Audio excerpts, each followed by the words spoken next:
বিএনপির বিরুদ্ধে বিভিন্ন মহল ষড়যন্ত্র করছে এমন অভিযোগ করে এ বিষয়ে নেতাকর্মীদের সতর্ক করেছেন বিএনপির ভারপ্রাপ্ত চেয়ারম্যান তারেক রহমান। ৩১ দফার কর্মশালায় ভার্চুয়ালি যোগ দিয়ে স্বৈরাচার বিরোধী আন্দোলনে থাকা দলগুলোকে ঐক্যবদ্ধ থাকার তাগিদ দেন তিনি। ১৮ কোটি জনতা ৩১ দফা নিয়ে বিভাগ ও জেলা পর্যায়ে কর্মশালার মাধ্যমে ধারাবাহিকভাবে প্রচার চালাচ্ছে বিএনপি। এরই অংশ হিসেবে আজ কর্মশালা হয় যশোর, ঝিনাইদহ ও নড়াইলে। কর্মশালার সঙ্গে জড়িত চিন্তাবিদরা ৩১ দফা বাস্তবায়নে তাদের সুচিন্তিত মতামত দেন কর্মীদের সামনে। কর্মশালায় লন্ডন থেকে ভার্চুয়ালি যোগ দিলে বিএনপির ভারপ্রাপ্ত চেয়ারম্যান তারেক রহমানের কাছে ৩১ দফা নিয়ে প্রশ্ন করেন তৃণমূলের নেতাকর্মীরা। প্রধান অতিথির বক্তব্যে তারেক রহমান বলেন, সামনের পথ মসৃণ নয়, বিভিন্ন মহল বিএনপির বিরুদ্ধে ষড়যন্ত্র করছে, অপপ্রচার চালাচ্ছে। সামনের পথ মোটেও মসৃণ না। একটু আগেই বলেছি, বিভিন্ন মহল ষড়যন্ত্র তো করছেই। জনগণের আস্থা নষ্ট হয় এমন কিছু করা যাবে না। নেতাকর্মীদের এমন নির্দেশ দিয়ে তিনি বলেন, বিগত স্বৈরাচার বিরোধী আন্দোলনে যারা একসাথে মাঠে ছিল তাদের ঐক্যবদ্ধ থাকতে হবে।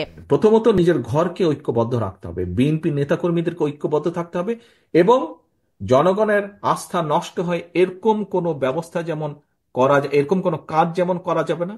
একই সাথে আমাদেরকে ঐক্যবদ্ধ থাকতে হবে। যেই দলগুলো, রাজনৈতিক দলগুলো গণতান্ত্রিক আন্দোলনে আমরা একসাথে সংগ্রাম করেছি, অত্যাচার নির্যাতন সহ্য করেছি, জেল জরিমানা সহ্য করেছি, সেই সকল রাজনৈতিক দলকে আমাদেরকে ঐক্যবদ্ধ থাকতে হবে। বিএনপির উপর হওয়া এতদিনের অত্যাচারের প্রতিশোধ হবে ৩১ দফা বাস্তবায়ন, বলেন তারেক রহমান। বাংলাদেশ জাতীয়তাবাদী দলের প্রত্যেকটি নেতাকর্মীর প্রতিশোধ সেদিনই সফল হবে যেদিন বাংলাদেশের মাটিতে আমরা বাংলাদেশের মানুষের জন্য এই ৩১ দফাকে বাস্তবায়ন করতে সক্ষম হব।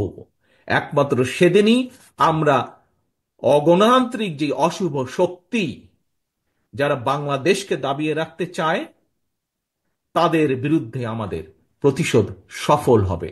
বাংলাদেশের সবচেয়ে বড় অর্জন স্বাধীনতা যুদ্ধ উল্লেখ করে বিএনপির ভারপ্রাপ্ত চেয়ারম্যান বলেন, স্বাধীনতার ডাক দিয়ে জিয়াউর রহমান যুদ্ধ সংগঠিত করেছেন, আর কেউ কেউ সীমান্ত পাড়ি দিয়েছেন, আবার অনেকে স্বাধীনতা যুদ্ধের বিরোধিতা করেছেন। এই দেশের মানুষের সবচাইতে বড় অর্জন, যতদিন পৃথিবী থাকবে, যতদিন বাংলাদেশ থাকবে, এই বাংলাদেশের সবচাইতে বড় অর্জন, বাংলাদেশের মানুষের সবচাইতে বড় অর্জন বাংলাদেশের স্বাধীনতা যুদ্ধ। আমরা কাউকে কাউকে দেখেছি সেই স্বাধীনতা যুদ্ধের বিরোধিতা করতে। প্রিয় সহকর্মীবৃন্দ, আমরা হাদিসে দেখেছি দেশ প্রেম ঈমানের অঙ্গ।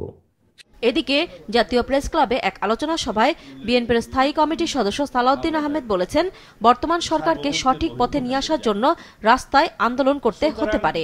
জনগণ নির্ধারণ করবে তো সেই পার্লামেন্টের মধ্য দিয়ে, সেই সার্বভৌম জায়গার মধ্য দিয়ে।